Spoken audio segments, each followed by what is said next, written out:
experience yín especially ìgbà tẹ́ ń ya scene yẹn kí ni reaction àwọn colleagues yín tẹ́jọ́ wà lórí set kí ni báwo lọ́n ṣe ojú wo lọ́n fi ń wò yín torí ó take èèyàn tó ní liver láti ṣe irú nǹkan bẹ́ẹ̀ yẹn making you the first actor tó ṣìdílẹ̀ nínú Yorùbá movie ní time yẹn.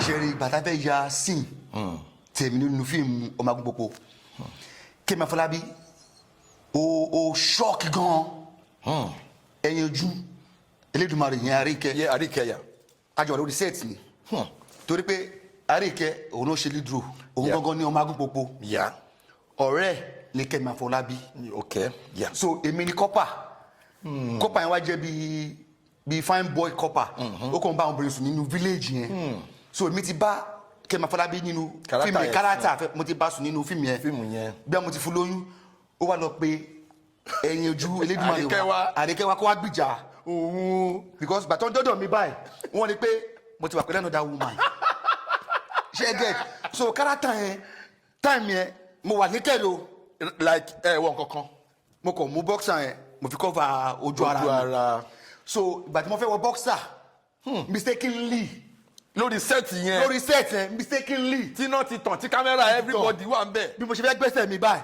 bí bọ̀bọ̀ ṣe jáde. ó tiẹ̀ ká pósítà kátàkárà booster. mistakenly ṣé mọ̀ bàbá bá jáde. bàbá kàn jáde pé mo fẹ́ ṣe mọ̀ lẹ́kẹ̀ẹ́ ni mo wà. ó yé mi pé kí n yọ boxer kí n wọ.